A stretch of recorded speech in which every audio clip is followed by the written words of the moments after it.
Enjoy the best safety shows on the planet on safetyfm.com. This episode of the broadcast and the podcast is brought to you by Safety Focus Moment. They're consultants that want to help you get the safety culture you've been looking for.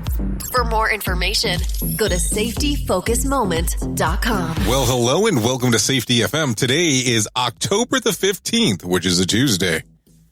Hopefully you're off to a fantastic week so far. On my end, in my neck of the woods, things are starting to get busy. Things are picking up. Been traveling quite a bit, so I apologize that there has not been that much love on the live portion of the radio station. So I do apologize about that, but I'll make that up to you as we go along.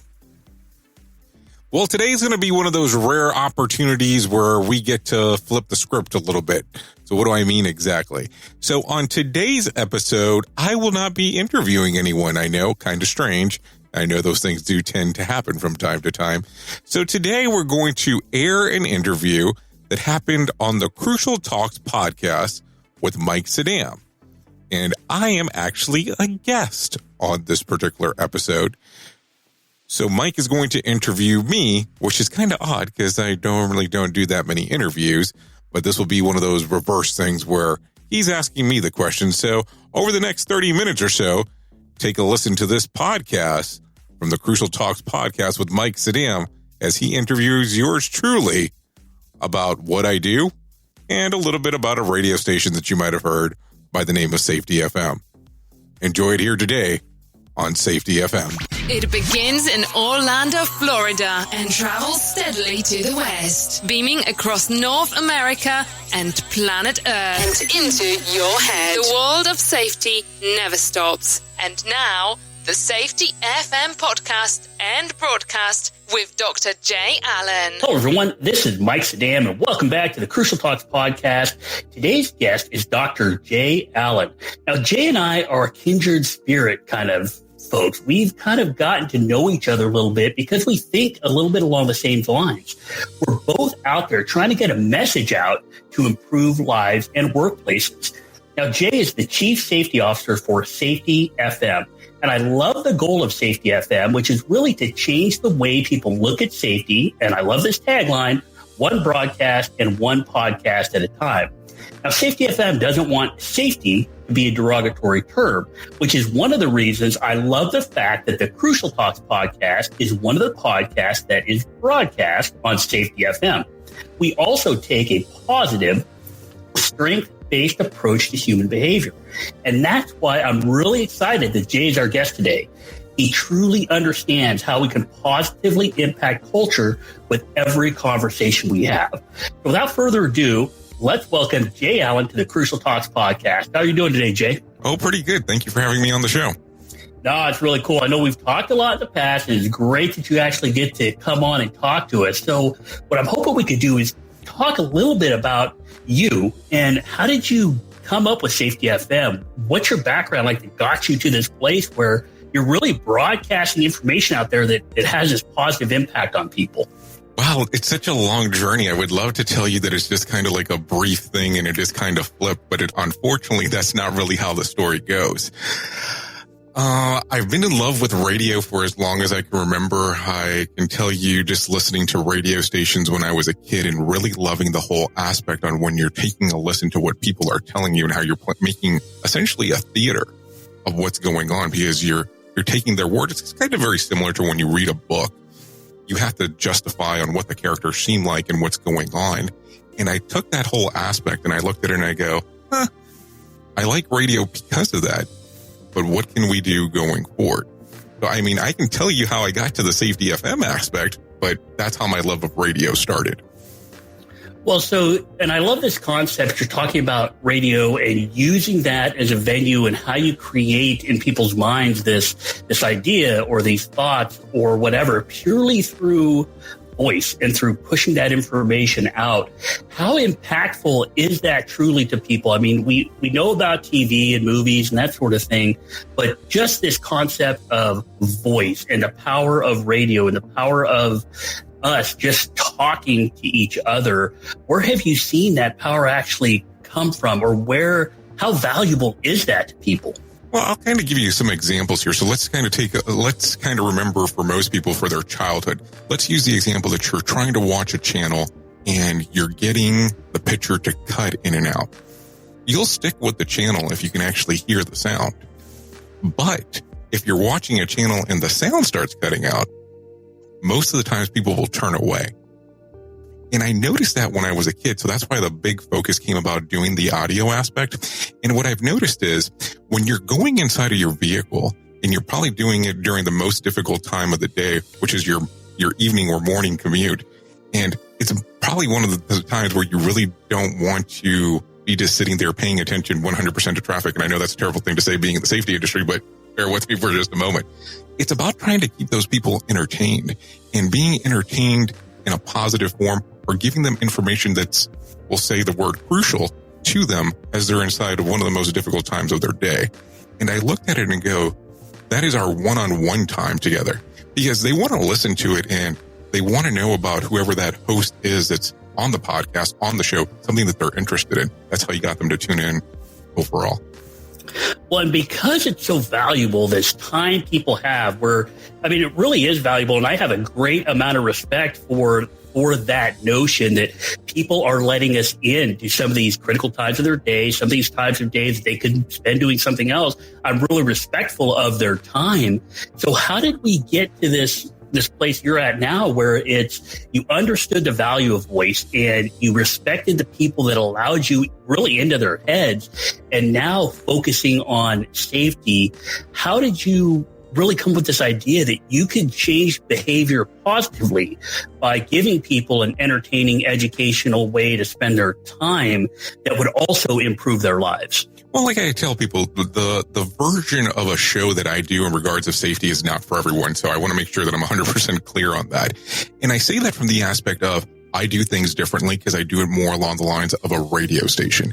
And what I did was I went out and I looked at the market and I noticed the podcasts and the shows that were out there. And there were some that were out there that were really, really good. And there were some that sounded like somebody was inside of a bathroom recording it. So I took a look at it and I go, well, I have a background in radio and I teach safety. And I was like, there are two things that I'm very, very passionate about. And I was like, there is a target audience that might be interested in listening to what we have to say. And I tried to go about it by it not being boring, because that's the thing. How often do you hate going into a meeting where someone's talking to you about a system or a matter, or let's use safety as an example, and it becomes boring? And that's what I was trying to avoid. And that's what I kept on looking at, going, maybe there's a different way. What I think people would really get some benefit to understanding your background, because your background is not just radio broadcasting. You actually have a significant background in safety. You are a safety expert. So can we hear a little bit about that? And then I want to go back to this notion of not being boring, because I think this would be valuable to not only the safety professionals out there, but the entrepreneurs, the business owners, the managers, the supervisors, the team members, that notion of not being boring and what that actually means. But before we do that, I'd like to just hear a little bit about your background in safety and really your expertise in that, and how we got to where we are today with you. Well, the interesting part was that I was actually working in an operational role at a pretty large company that handles transportation. And there was a vehicle incident/accident that turned into a fatality, is really what it boiled down to. And that caused me to start going down the journey of learning about safety. Now, I'm not going to sit here and say, we had this issue and all of a sudden I decided that I wanted to go down and become the safety person and understand it. It just started with progression. I started looking into certain things that I was like, it's more important to get people home. How can we get people home and safe? And I looked at it, and that's how my journey started to go into safety. And I looked at the National Safety Council, defensive driving courses, things to that extent. And as I noticed, as I was going down the path, these things intrigued me more and more and more. And I noticed there has to be a better way, but I also knew I did not want to become what we would say, quote unquote, a safety engineer or a safety person. So I decided to look into industrial and organizational psychology. And that was the aspect of safety of people that I decided to go down. And I took a look at it and I said, if we understand how people interact and how organizations are. Maybe we can take a look at this and move forward and apply it to safety, not realizing how many people there were already inside of the industry doing safety from a psychology point of view. So that got me pretty excited as I was doing it. And I kept on hearing concepts of what we call safety 2.0, but I didn't understand that there was a word behind it. I didn't know there was a title. There was a lot of thoughts that I looked at and looked back on, and I was like, this is interesting on how we could change behaviors, because I'm not going to say that I wasn't in love with behavior-based safety, but I thought that there was a lot of weird rule sets, per se, on there. I don't think that we were doing safety wrong. I just didn't think we were doing it in the best manner, if that makes sense. It does. I think it's valuable for people to understand that, yes, we're talking about safety, but the cool things about what you just said is we're really talking about psychology. We're talking about people. We're talking about, you said, how people interact. And it's really about those relationships. And that's where I think, a quick explanation about old view versus new view of safety, safety one, safety two, that sort of thing. It really is the concept of, hey, in the old days or the old view, we went from looking at our processes, compliance, procedures, that sort of thing. And that got us really far down the road. But now there's a little change in looking at people as people and how those human beings interact in our systems, which, in my opinion, is valuable not just to safety, but really to any capacity building that we actually want to do in an organization. So can we go back? Because I know we hit on this. We wanted to go back to it, but in your history, you even talked about you changed your lens to how can we get people home and safe? You actually flipped the lens from, hey, how do we make sure people are just following rules, to this kind of positive outlook on, I want to get people home. And that goes back to this notion of dealing with people as people. So how important was that to kind of change your perspective on how you're looking at the people in organizations? Well, I look at it and it's very hard to explain, because I'll tell you, when I was an operator in the operations standpoint, and this was me, this is not how people are, I'm just saying me in particular, I looked at it as people were more along the lines of, they were there to produce, they were there for production. I didn't look at them as, hey, quote unquote, they are a person that has a life outside of this. It was more along the lines of, okay, you're an employee, you just need to do this, get this done, and then that's it. And really didn't care. And once this vehicle incident, accident, fatality thing occurred, boom, it changed my perspective, because I looked at it and I go, well,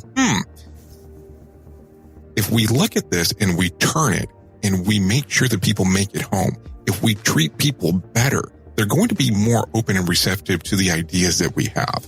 And I wasn't trying to justify my mindset on what I was changing, but I was just so surprised. I mean, the first time that you ever go to a vehicle incident where there's a fatality, and hopefully you never have to experience this, but you go through that experience and you see the impact that, number one, it has to the person's family, what it has, the impact to the people around, the people that they work with, people within the organization, and to yourself. It just changes everything.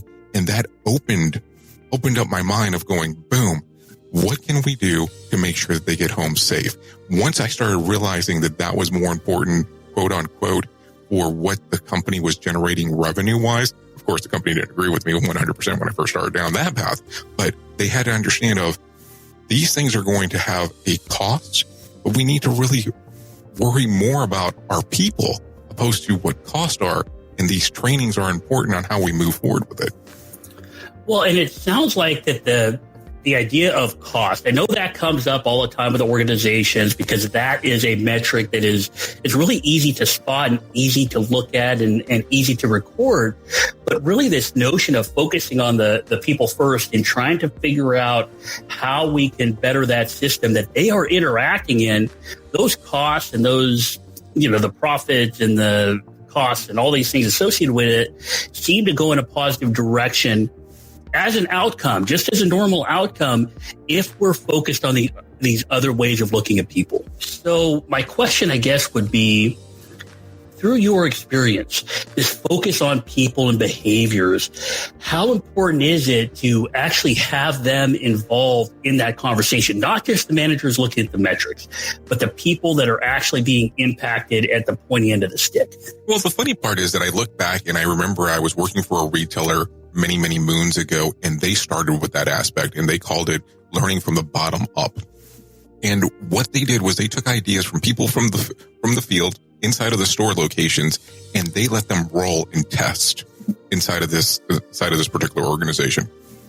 And some of the best ideas that generated the most revenue and caused things to work well within the organization came from the people that were inside of the store and now the people that were sitting behind a desk inside of our corporate office.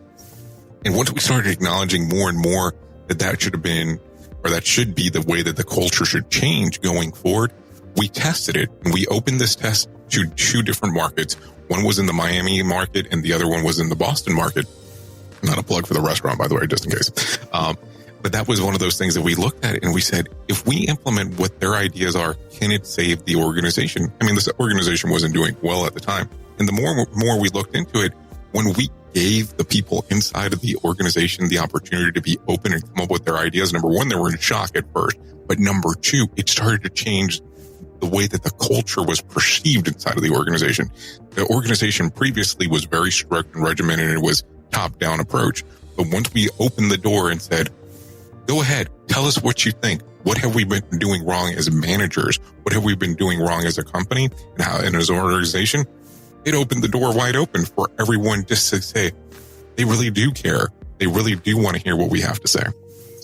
And have you seen this being the same kind of train of thought being valuable for safety also? Well, the funny part is that when you start looking into the safety differently, and I apologize that I'm turning the whole conversation into safety, but you have to understand this is where I come from. You start telling people that error is normal and that blame fixes nothing, and the way that people behave inside of your organization is going to drive the behavior of everybody else. And what we learn there is going to be vital to how that organization is going to change and how the response of the management is going to influence that overall. You have a safety program, a safety culture, something that you're going to start using to change. Now, people start getting all hung up when you start talking about it and saying, hey, this is a philosophy. But this philosophy, besides that you can apply it to safety, you can apply it to a lot of different aspects of people's lives.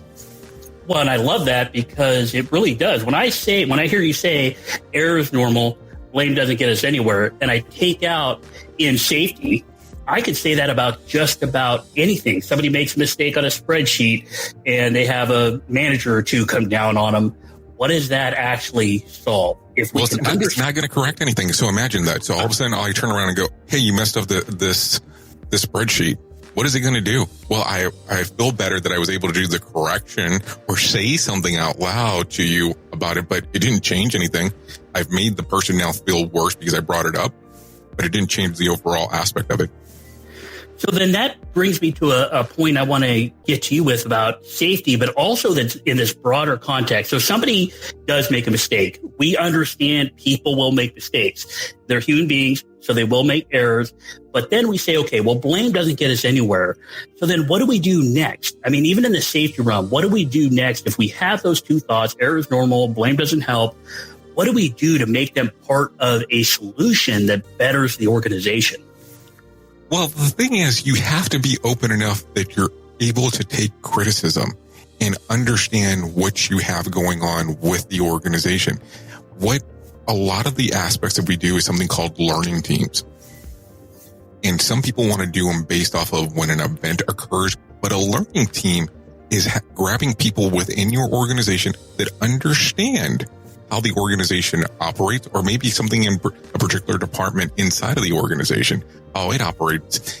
And you have them sit with you for about an hour. And preferably you do this with non-management, non-supervisor staff, just field level employees. And they're going to tell you what the problems are inside of the organization. Now, they're going to kind of look at you kind of weird at first when you first start the conversation, but you have them tell you what errors do they see inside of the organization? What do they believe can be fixed? What are the aspects on what they would improve? And they'll normally give you a pretty good list. And you make sure that you have it timed out to an hour exactly. After that hour, you stop and you're writing all this stuff down. as they're giving you all this information. And it's going to take a moment just for them to get going because they want to feel comfortable. They don't know what your return is going to be, what you're going to do with this information. So once you're done after the hour, you tell them we're going to meet tomorrow. And we call that overnight soak time. And then you meet again for an hour. Now, this gives them the opportunity to think overnight of what other things they forgot to tell you. And number two, some people will already start telling you solutions to some of the problems that were brought up.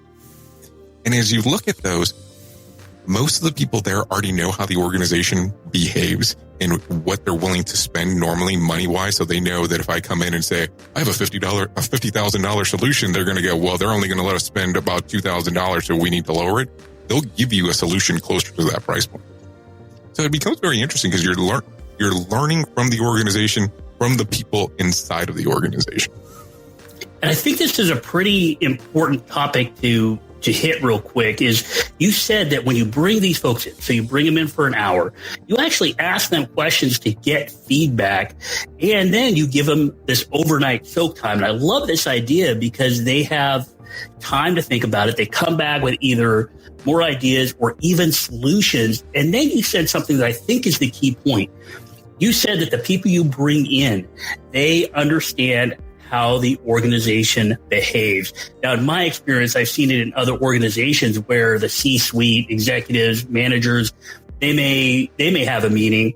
They may try to come up with solutions. They may try to come up with problems, but they may be so far removed that they don't really understand how the organization is actually working at the pointy end of the spear. And it really comes back to this idea of work as imagined versus work as actually happening. Is that what you're seeing in these learning teams, that the people you bring in, those levels, those different levels of the organization are critical to understanding what is actually happening? Well, that's exactly how it goes because you're interacting with people that understand exactly what's going on. And that's the thing. People are resilient in regards of how they do work because you'll have a worker that will sit there and tell you, okay, imagine it's day one of a training. They're going to tell you, well, this is how I'm supposed to train you, but this is how we actually do it. And people will adjust to getting the work done, even if it's not the way that it's written out. Now, when I go into an organization, as in most of the times I would imagine any consultant that goes into an organization, it happens with the exact same way. I'm there because they notice they found that they have a problem. They want me to really be able to see what the problem is and try to correct the problem. Now, what I find funny about the whole thing is when I walk in, they normally put me with someone who is probably not going to self-report. So if I'm interacting with, let's say, for instance, vice president of operations, and they believe that the issue's in operations, well, the VP of operations is probably going to have a very hard time trying to tell me this is the issue that I'm having, unless it's a fatality. That's kind of the way that it works. So what I've noticed is that when we start doing the learning teams and we have just field level employees, the people that truly understand the work and that are doing it, they're willing to be open, but they want to see what is the point that you're coming from first. I'm going to tell you that initial conversation as you're starting it off, they want to make sure that they're not going to be held accountable, or I shouldn't probably say accountable, but they're not going to be held. Well, accountable is probably a bad word here, but they're not going to be punished for the information they give to me. And now the other portion that I look at there is I don't write down any of the names of the people who actually gave me the information. And the reason I don't do that is because I don't think that I need to go back to management and say, well, this guy that was inside of this particular department of your organization said that you have this, and this issue, because that's going to put it in a bad light. But when an organization goes down this path, you can have those open conversations where you can say whatever it is that's on your mind and be willing to be open to it. And I think that openness is something that's pretty important. And a couple of things you hit on there. The fact that sometimes when you talk to people, they probably won't self-report. Now, that is something that exists in organizations across this country, really across the world, of people not wanting to self-report. But you also said something of interest there that said you found that the field level personnel, the workers, are open, but they want to see the point. They want to understand where they're going. And it seems like if you can give them that nugget of information and give them a purpose for why they're part of this team, that could go a long way in this notion of openness and trust within that group so that you can get the information you need. Well, absolutely. Now, the other portion you have to think about is, let's say, for instance, we're interacting with worker Billy, and Billy all of a sudden is up soon for a raise, and he turns around and he self-reports, and he goes, oh, I had this issue and I wanted to point it out just to give you the information on what occurred. Well, if Billy knows that his review is around the corner, there's nothing wrong with Billy, but Billy might not tell you because he doesn't want you to remember that during the review, and it might lower his overall increase that he might get. But if you get into an organization that's open and you can have those conversations, you should be able to self-report. And I'm not going to say you're not held accountable, but that all of a sudden it's not going to play a factor to your review portion. The other portion that I look at is that if you're able to self-report and it is a common error that can actually be corrected, that is a discussion point. That's where you start, that you can build from. And I think that right now we still have organizations that are out there that are learning to adjust to that. What do you do when someone gives you the information and says, okay, we have problem on assembly line X, and this is a continuing issue, and we believe that this is going to be an occurrence down the road? Are you open-minded enough to say, okay, let's go ahead and correct it? Or is it one of those things that we look back and go, oh, we're not open-minded enough, let's see an issue occur and then we'll look into it? Because that's a lot of the other aspect. And I don't want to go off on a tirade here, but when an emotional event occurs inside of the organization where something has occurred, they'll focus on that problem for the next 6 weeks. And all of a sudden, we're going to have a mandatory training on this because this event occurred. And someone who's not even tied into where the event happened, all of a sudden now has to be part of this training because everyone inside of the organization needs to be trained on it. And that's the emotional event. Well, and that emotion, I mean, I get it, right? That emotion is a really strong driver of behavior. But what I hear you saying, correct me if I'm wrong here, but because that emotional event kind of gets put under focus or in the spotlight, and they're focused on that, like, this is the problem, this is the issue, this is bad, and all they do is focus on that, it kind of detracts from where the organization could ultimately gain some benefit from that negative event. Oh, absolutely. I agree with you with what you're saying there, because that becomes the focus and not what controls can we put into place, what safeguards can we put into place for it to occur, if that occurs, where it doesn't become a catastrophic event inside of the organization. Now, you have to come to the realization that safeguards are going to need to be put in place for any organization that you're interacting with. I hate this whole aspect where people sit around, and I'm going to go back into my little safety speech of let's drive to zero. Let's have zero occurrences. Well, I'll tell you, I'll take a broken arm every day of the week over a fatality every day of the week. So you have to look at where your value is and where do you look at. Now, of course, the goal is always not to have anyone injured, period. But let's be realistic. There is no such thing as 100% perfect organization that has no injuries. And it drives me crazy when I start hearing these people that are like, oh, we haven't had any injuries in 1 million hours. Have you not had any injuries in 1 million hours, or have you not had anyone report an injury in 1 million hours? What's the difference? And I think that is a key point also, because you said, hey, I'd rather take a broken arm over a fatality. And I think a lot of people get into this idea that, hey, if we do prevent the slips and falls, if we do prevent the broken arms, if we do prevent the lost time injuries or those reportable things that we're looking at, those metrics that are kind of easy to gather, we get into this. We tell ourselves these stories in our organizations that if we are good at preventing those things, then the really bad thing won't happen. Is that an accurate way to look at things? Oh, absolutely. Because here's the thing. People will go, okay, well, we prevented this ankle sprain, but will that same injury that caused the ankle sprain cause a fatality? That's what you have to look at when you're looking at these inside of the organizations. And I think that sometimes people get the information a little bit backwards on when they're looking at. They have really good intentions on when they start on these rule sets and what they want to implement and so on, but they're not looking at the big picture. And I'm not going to say that you're having a super error or a super failure, but you know that there's certain things inside of the organization that are not going to work and how they're set up currently. Well, so it sounds like we almost have to have a couple of different lenses. I mean, I agree with you that, hey, you've got to prevent the broken arms and all that. I mean, we don't want that stuff to happen. We also need to be realistic that that stuff is going to happen, but it's almost like two different lenses. Like we need to look at those little things, obviously, because we don't want those injuries to happen. We don't want the lost time, but we also have to understand this notion that those things may not be causing or may not cause that out of the ordinary, that systems failure, the normal accident, like Charles Perrault called it, that happens outside of those kind of regular things that might happen. It almost seems like we need those two different lenses to kind of understand that the policies we put in place may not be and probably aren't those controls we actually need to be able to absorb one of those major incidents happening. Well, what you have to look at too is that let's use the example of you have somebody who is a policy writer who's writing what policies need to go inside of an organization.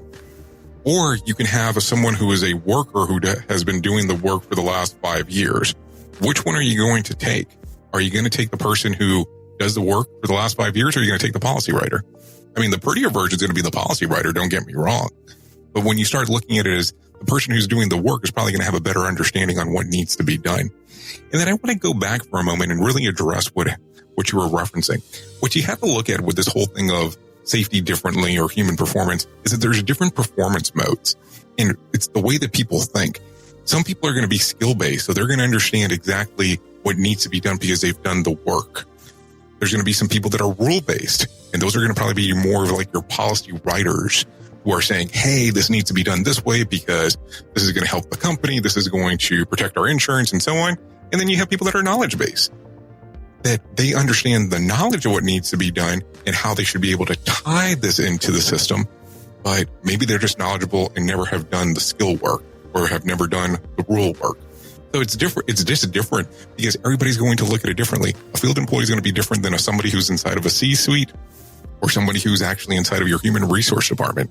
You just have to look at the different lenses that are available. This whole thing with safety differently or human performance can be adjusted as you go and how your system and how your organization and system works. But the buy-in has to come from the C level. The C-suites has to buy into it. This is a very difficult thing to do inside of an organization if your CEO or your C-suite people are not following along or believe in the system even working.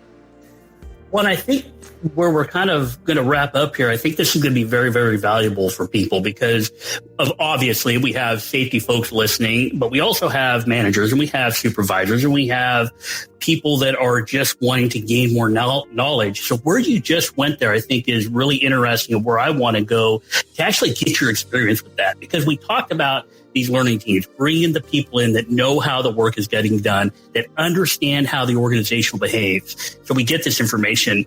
We have them there for an hour. They sleep on it. We bring them back. We get more information. We might even get some solutions from that. But now you're going up. Now you're going to be engaging with the C-suite or executives or high-level managers that are the ones that can actually implement change or have an impact. When you have those conversations, what kind of techniques or tactics are you using to have those conversations to at least try to get that trajectory changed a little bit, to get that buy-in or to get that decision that might help some of the people out there that are going to have these tough conversations with their C-suite? Well, the interesting part is that you almost always have to start off on what the pain point was on why you got into the organization in the first place. So if I'm getting the phone call of coming into your organization, it's normally because of what's the problem. Well, you have to bring up the pain point. You have to bring up the discoveries and the solutions that were brought in from the people within the organization. And when you start saying your solutions are already here and you have a system that could lead to X. And when I say lead to X, meaning that it can change and adjust to what you're looking for based on the people that you have here and doing these learning teams. Some people are very open to it, but some people think that it's new wave safety woo-woo, and it's too much for them. I'll be honest. It's just like, that's that whole method of, well, how do you track it and how do you measure it? And I'm so used to behavior-based safety, and this is something I can't do. That's why you have to build off of what's there. So it can't be an overnight change. I normally tell people that you have to have your organization ready for this mind shift.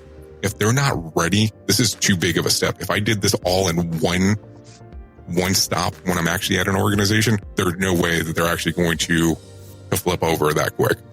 It becomes one of those things where you start the conversation and you start off of, you have to build your centers, your organizations on how you want to change and do a revolution inside of there. Meaning that you have to start thinking about what can we do to change? How can we change the aspects opposed to it? Here's the philosophy. We're changing overnight. There's just no way that it's going to work or it's going to stick. So I hope I answered the question to some extent, but I think that there's so much of that railroad that needs to be built out as you're doing it. Keep in mind that this is a path that's not going to occur overnight, and it's an ongoing conversation, because what happens with people is, because people are people, you're going to default to what you're accustomed to. And when you default to that, it's not that you failed. It's that you just need to readjust of that you went back to where you were, and let's kind of get you back, because that's the thing. Error is always going to be normal, and we're all humans, and that's just the way that it works out. Yeah, I love what you said there. It's almost like if I had a big ship and I just turned the rudder all the way one direction, it's still going to keep going the way it's going. You're better off even making those small incremental changes. It sounds like people are kind of the same way.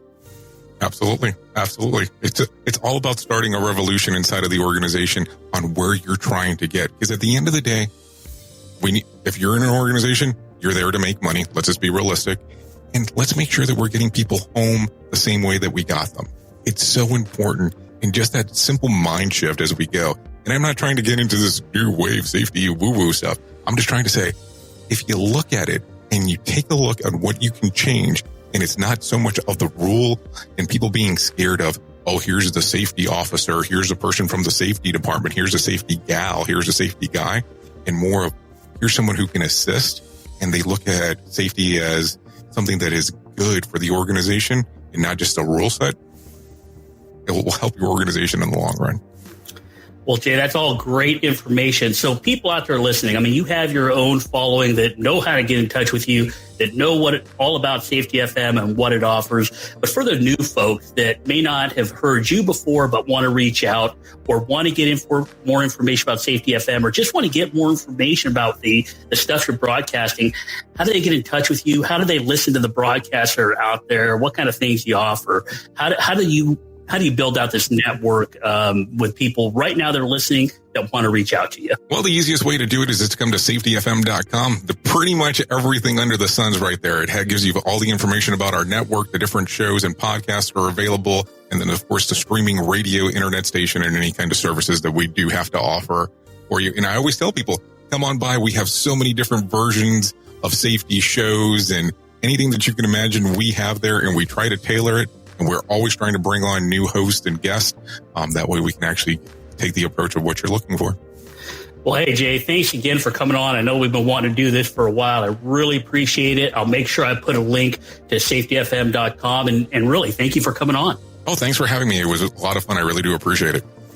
All right, everybody out there, if you got value from this discussion we just had with Jay Allen from Safety FM, please let us know about it. Go ahead and click the review, rate the podcast, share it with your friends. I would greatly appreciate it. And if you have a chance, I'd love for you to visit me at crucialtalks.com. And if you need to connect with me, you can do so on email, LinkedIn, Facebook, Twitter, whatever works for you. Have a great week. And remember, if we want to understand behavior, we need to understand what drives people. The views and opinions expressed on this podcast are those of the host and its guest and do not necessarily reflect the official policy or position of the company. Examples of analysis discussed within this podcast are only examples. They should not be utilized in the real world as the only solution available, as they are based only on very limited and dated open source information. Assumptions made within this analysis are not reflective of the position of the company. No part of this podcast may be reproduced, stored in a retrieval system, or transmitted in any form or by any means, mechanical, electronic, recording, or otherwise, without prior written permission of the creator of the podcast, Jay Allen.